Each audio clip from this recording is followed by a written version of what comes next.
everyone, it's Kira with Books to Glam Kira. We have entered the month of May, which means that I am here with my April reading wrap up.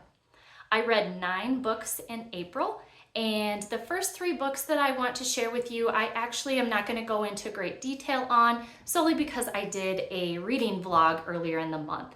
So certainly go check that out for more of my thoughts as I went through those. Those 3 books were Say You'll Remember Me by Abby Jimenez, which I gave 4 stars. The second one was an e-arc from the publisher on Catherine Center's new June release called Love Haters, which I gave 2.5 stars. And the third one was Great Big Beautiful Life by Emily Henry, which I gave 4 stars. I also tried to make a dent in my arcs that I had coming up for release. I received an advanced listener copy as well as an e-arc of Courtney Walsh's new book called Everything's Coming Up Rosie. This was a cute one. First of all, Courtney Walsh, if you haven't read anything by her, she's really focused on providing a reading experience with low spice, which she does very successfully. So if you are trying to get into rom-coms and that's not necessarily your thing, or you're looking for something like that, I strongly encourage you to check out Courtney Walsh. She has a variety of different books.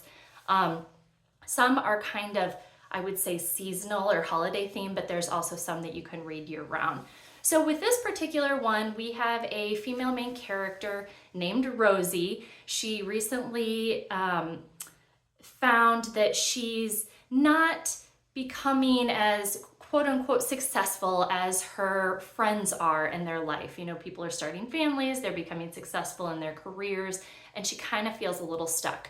So she is looking for a new opportunity, and something kind of comes to her that she actually didn't remember applying for. I won't tell you from there where it takes her because that's a big plot twist, but it was such an adorable story, and the supporting characters that she meets along the way are adorable. You'll absolutely love them.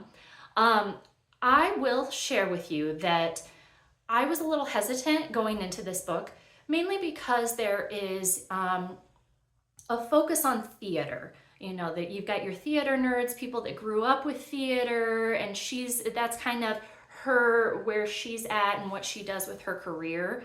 I am not a theater nerd. I certainly like going and seeing shows, but I didn't grow up with that. When I was in high school, I wasn't in the theater.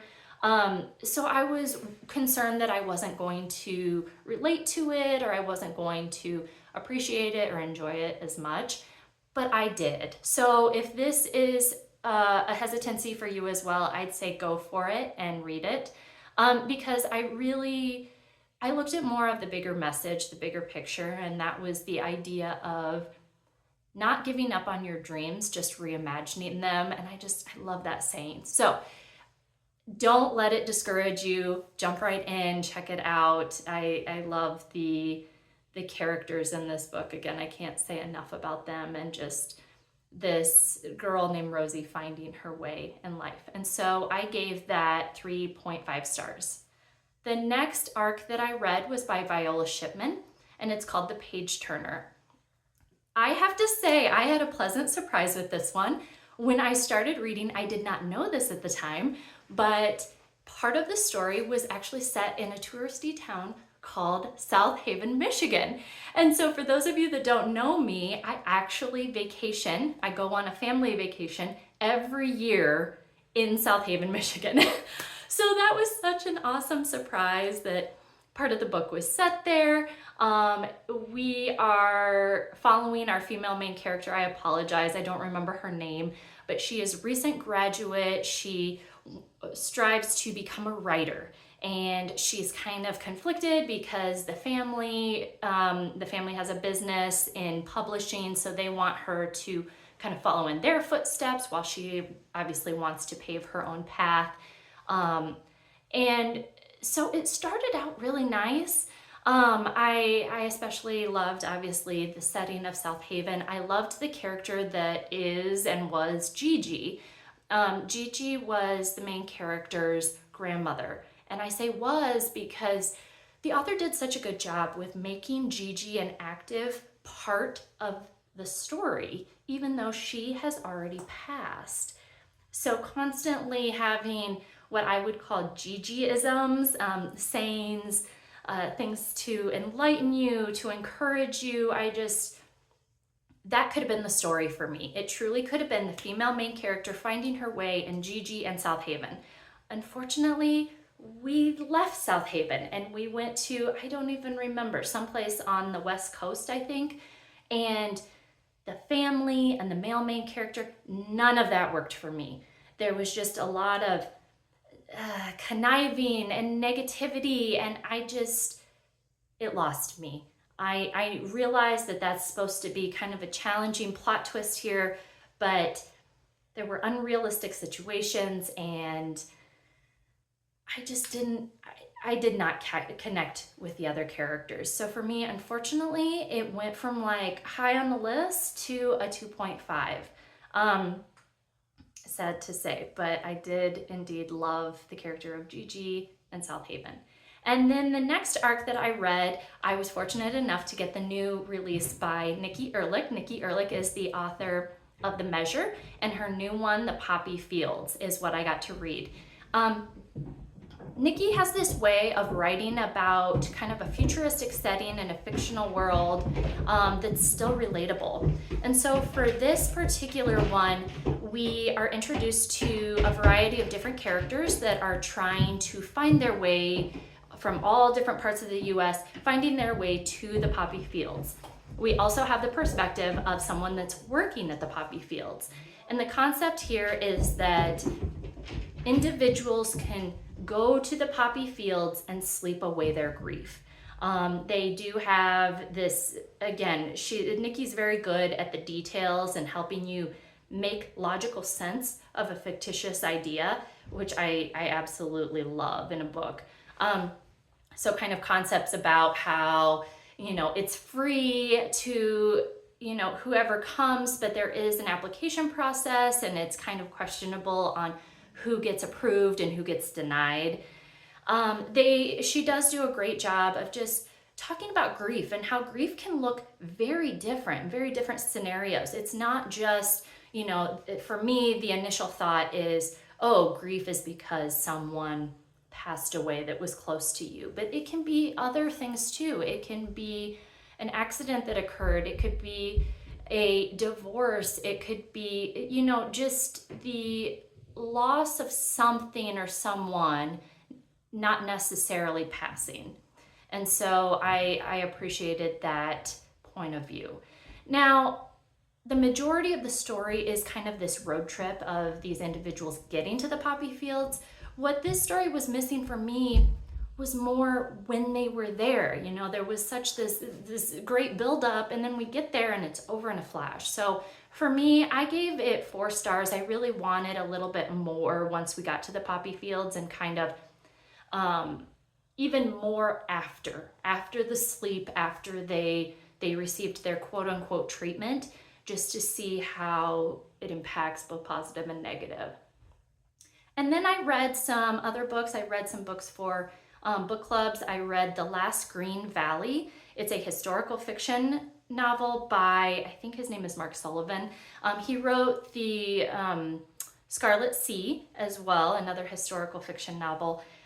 This one was based in the 1940s. We were following a German family that was trying to escape the Soviets. They had a farm that they were trying to protect and determining if they needed to stay or to flee for their freedom. For me, I think that I didn't read this at the right time. And for those of you historical fiction readers, you know exactly what I'm talking about, how you'll be engrossed into a historical fiction novel. You'll go in the rabbit holes of the different history that's covered and what's true and what's fictitious. And I had just recently read some historical fiction. So going into yet another deep, emotional historical fiction, I wasn't mentally ready to take this on. I certainly felt for the characters. We have this family with these kids, and the father's still carrying grief and trauma from a previous happening while facing new grief. And And so I gave this a 4, but I think given the right circumstances, this could have been a 5 for me. So definitely check this one out if you're interested in kind of that time frame. And then the next one that I read was the latest Hunger Games. And for this one, Sunrise on the Reaping, this is Haymitch's story.